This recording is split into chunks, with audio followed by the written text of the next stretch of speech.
Hello, for today's video po ay gagawa po ako ng candy case. Yung pong lagay ng mga candy, pwede at saka biscuit. So ang kailangan po doon ay, ang gagawin ko po ay 5 butas sa baba, 5 butas din sa taas, kaya magiging 10 butas po yun. So ang kailangan ko po ay ito po, cladding. Pwede naman pong salamin, pero dahil may retaso po akong cladding, so sayang naman. Pwede po nga ito mga retaso lang. So ang sukat lang po nito ay mula dito 8 inches, tapos mula dito hanggang dito ay 20 inches. Kasi bali ang pagitan, ang bawat butas po ay ang sukat po ay 4 inches. Yun po kasi yung standard, 4 inches lang po talaga. So yan, pwede naman pong salamin kung gusto nyo, salamin na retaso, pwede naman po yun. Tapos syempre kailangan po natin ng pinakamaliit na bisaga. Yan o, medyo may kalawang. Yan, kailangan po natin ito pinakamaliit, so 4 na piraso. Po yan. Tapos syempre yung salamin, ito yung salamin, lalagay ko sa harap. Ngayon kung napapansin nyo, kinaltasan ko na po to sa taas, kasi dito po ilalagay yung glass clip. Tapos dito po natin itutornilyo yung bisagra.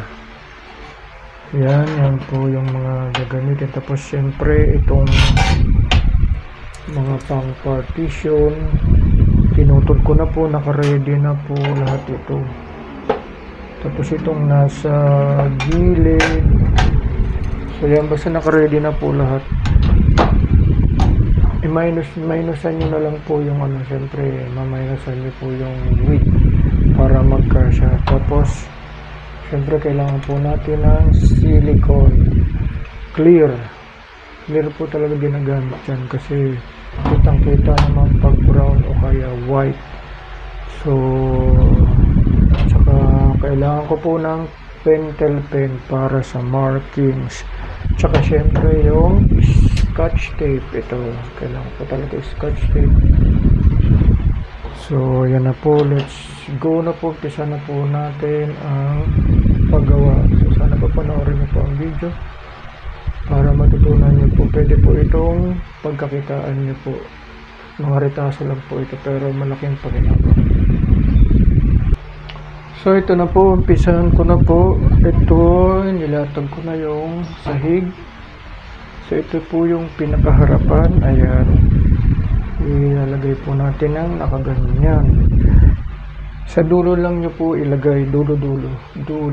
Tapos ito ngayon yung dalawa sa gilid, siyempre dito nyo po ilalagay yan. So yan, medyo marumi, so kailangan punasan na po nyo para malinis. So pupunasan ko lang po saglit para malinis na po siya. Yan, kailangan punasan nyo na muna yung mga salamin para konting punas na lang po pagkagawa na. Yan, so tuloy na lang po natin. So ito, yan, ilalagay ko po dito sa pinakadulo. Tapos itong isa, yan, yung isa dito po sa side.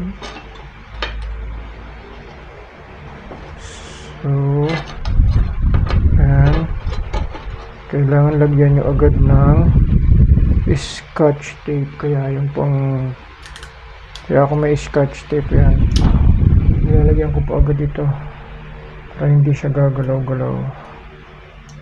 Yan, lagyan nyo po, yan, kita nyo. So yan, ayusin nyo lang.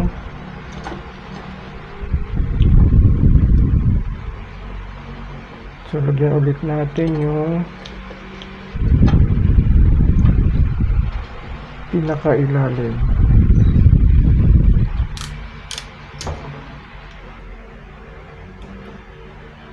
Yan.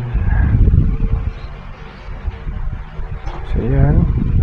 Ang ginamit ko po pala dito na salamin ay 1/4 o 6 mm. Tapos ito naman pong nasa side ay 1/8 lang or 3 mm para magaang lang po siya. Oops. So natatanggal pa rin. So pwede naman po nating doblehin ng scotch tape.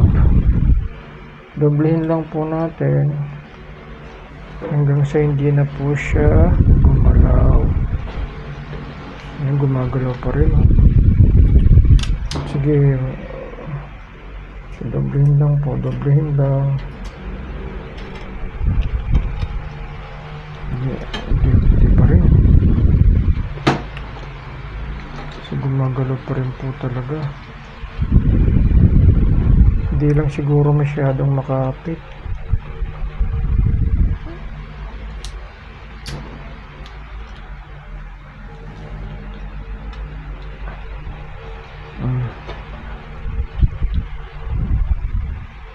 Pwede nyo naman pong lagyan ng harang. So ito po ginagamit ko. Nakita ko lang po itong mga bote. Hindi naman po ako pwede naman yung mga soft drinks yan. Para lang wag siyang gumalaw. Yan. Tapos so ito namang isa. Syempre dito natin ilalagay sa kabilang side. So yun po. So, lagyan na natin ng scotch tape din.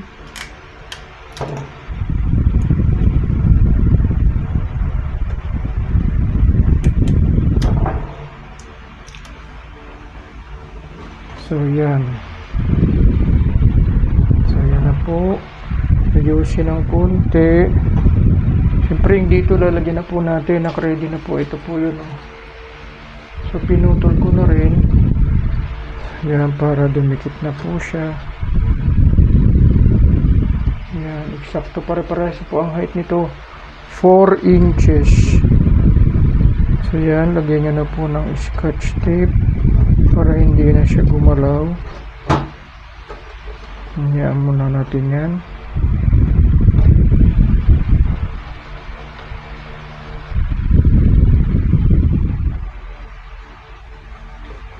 Medyo tiyaga-tiyaga lang po talaga.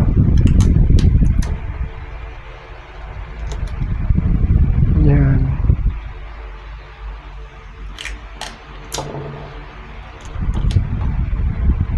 Ayan lang po.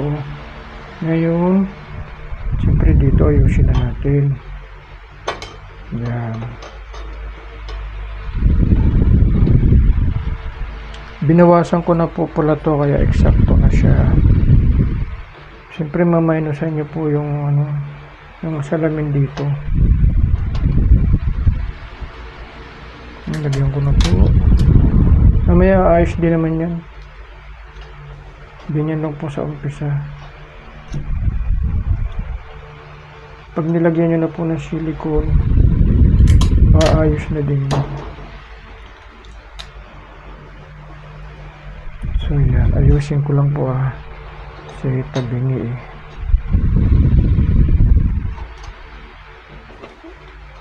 yun, naayos na. So lagay ko pa rin to pangharang. Yan.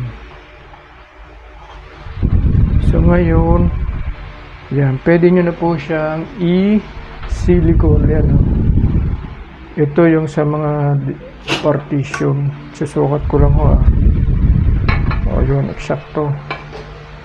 So ngayon lalagyan ko na siya ng sealant para hindi na siya gumalaw. Lagyan na po ng silicone. So ito pwede na rin tanggalin. Yan, pwede nyo pong unahin to. Paikutan nyo po ng sealant. Yan. Mamaya pag natin hindi na yung gagalaw.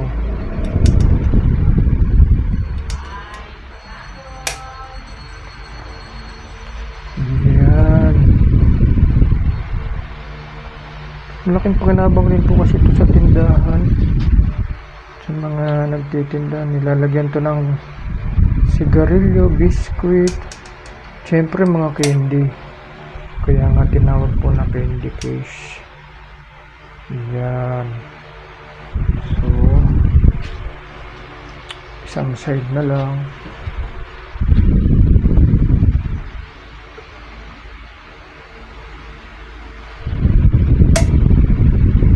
Yan. Siyempre, lalagyan po natin lahat ng side. So, ito naman taas.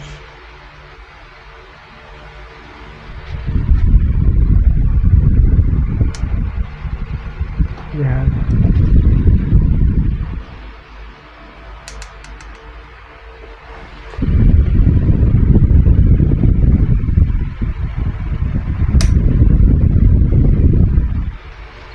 So, pag makapal po, hagurin nyo po pag makapal. Ano pa naman yan eh. Pag hindi pa siya tuyo, hindi pa yan matigas. Yan, pwede pang hagurin. So, yan. Diba? Madali lang po. Madali lang ang paggawa nito. Yan.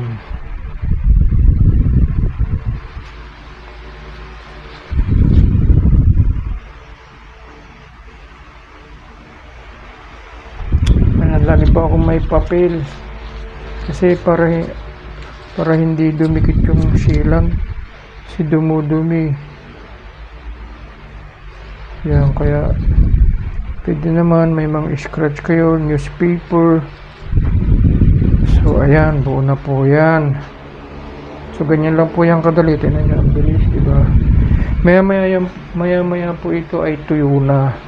Pero hindi na po natin hihintayin matuyo. Lalagyan ko na po siya ng ilalagay ko na po itong partition. So, so 5 butas to. Isa, 2. Yan, 4-4. Ito nga pala, lalagyan ko po muna ng markings. Kaya meron pa akong pentel pen. Kasi nilalagyan ko po ito ng markings eh. Yan, 4-4. Tuldok lang po, ayan. Tuldok. Wala na yata ano. Tuldok. 4, 8. So, yan. Meron ba? Ayun, nakikita ko. So, dito naman po sa likod, nilalagyan ko rin po ng markings.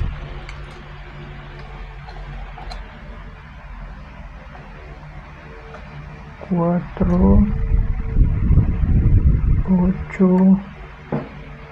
12, 16. Ayan. Ayan, ako nakikita ko po eh. Medyo malabo nga lang. Medyo wala nang ano yung ano eh. Pentel pen. Ang purpose po nito kasi para ipapantay ko lang.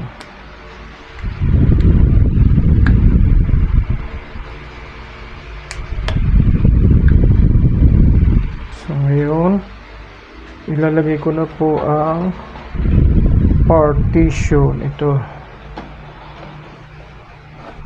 so lagay ko na po ito. Ito lagi nyong hahasain na kasi para hindi kayo masugat.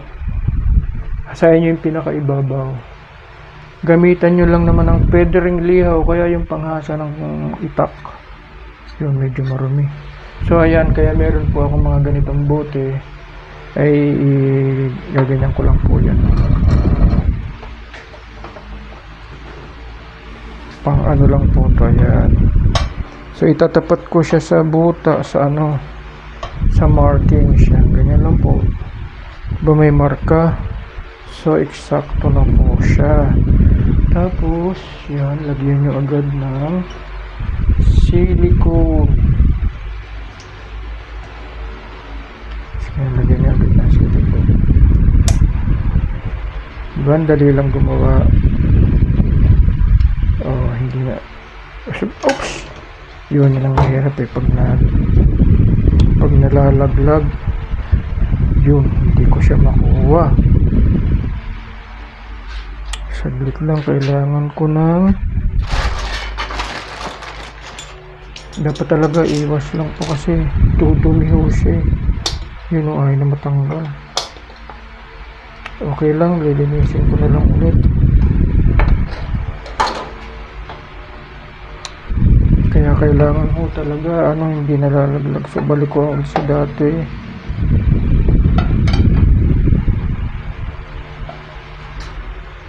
Tapos alisin nyo muna yung minsan kasi bumabagsak talaga, lalo na pag hindi pa tuyo yung silicone. So ayan, mas maganda ho yan linisin pagka tuyo na, kasi pag basa pa lilinisin nyo, kakalat lang. Kaya hintayin nyo na lang munang matuyo.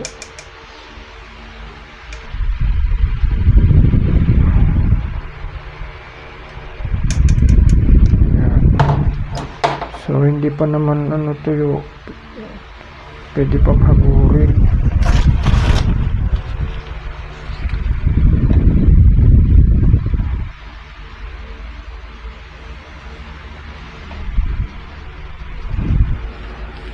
So ayan na, doblehin yung walang silang.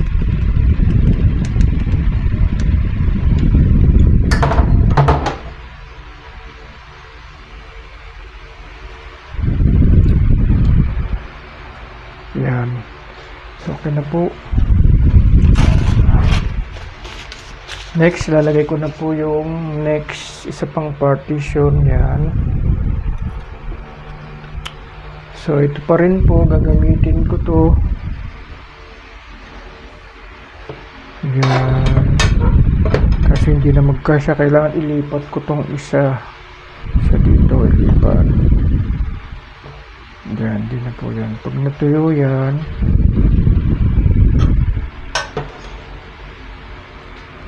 so yung markings, ayun markings, papantay lang po natin.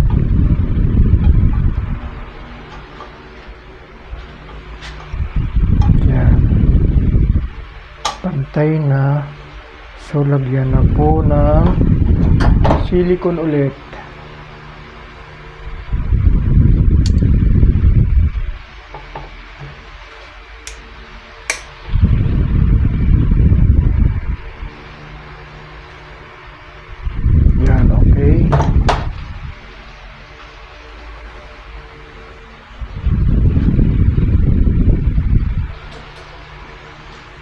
Hagurin nyo lang po siya pag makapal.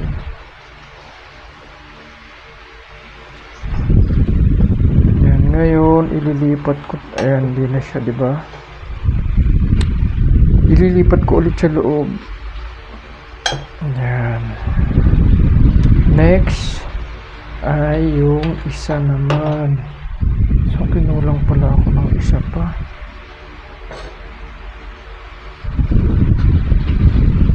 Kinulang ako ng isang partition. Wait lang po, magtatabas pa ako ng isang partition ng salamin.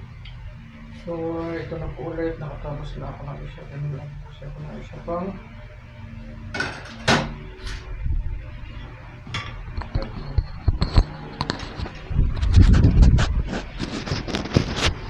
Ito na po ulit, kinulang po kasi ako ng isang partition. Ayan.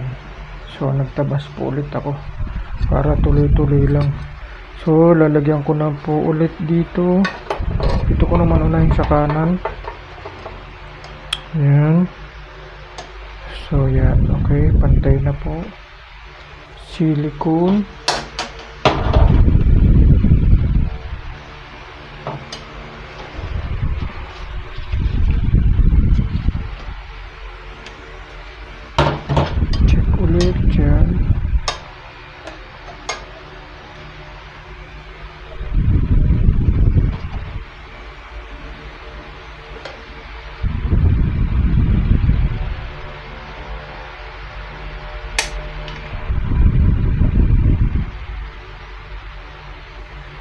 Yun o.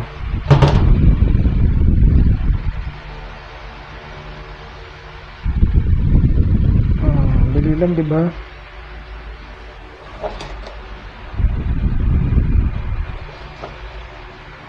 So, isa na lang. Isa na lang. So, ito tuyo na. Ililipat ko na to dito. Yan. Ito tuyo na to eh. Kanina pa to eh. Ito na lang po ang last.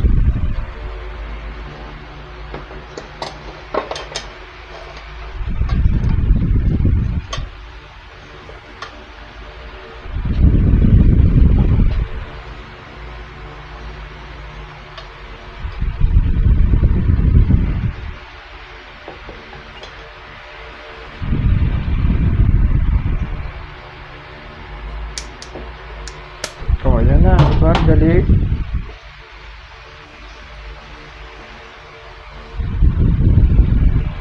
So, ayan na po. Kompleto na yung partition sa ilalim. Ito po yung mga lagayan ng biscuit. So, yan. Maya-maya lang. Tanggalin natin kasi ilalagay ko na po yung pinakasahig ng pangalawang layer. So ito na, lalagyan na natin ng pwede na to, tanggalin na. Siguraduhin lang yung po natuyo na yung yung silicone bago nyo tanggalin. Ito kasi tansyado ko na yun, kaya yan, ipapatong ko lang po yan dito. Yan, may kaltas na po ito para sa yan, dito po kasi lalagyan ng bisagra, kaya kinaltasan to. So yan, ipapatong lang po yan dito. Pero bago natin ipatong, ilagay po muna natin itong glass clip. Pero ito hindi to glass clip, 102 ito. Kasi naubusan ako ng glass clip. Pwede naman yun. Pwede naman ho yun. Ayan, ipapalagay po muna natin dito. Para matuyo at ito kasi yung pagtutornilyohan. Yan, di ba? Ganyan lang. So isilikon na natin. Bago ko to isisilikon ko muna tong 102 dito.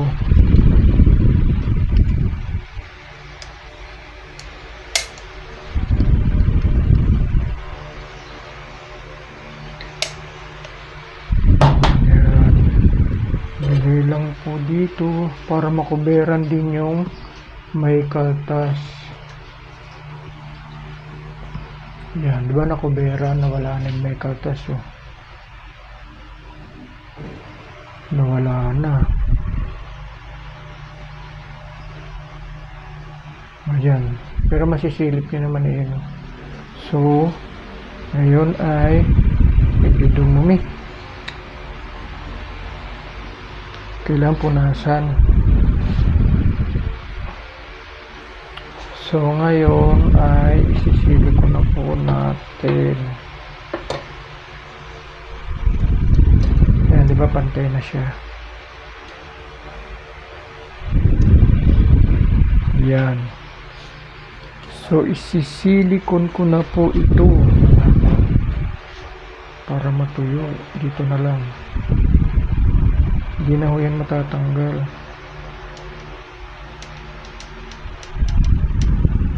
Yan. So, hintayin natin matuyo. Ngayon naman, ilalagay ko na rin tong sa ibabaw. Yan. Ito para pang tornilyohan.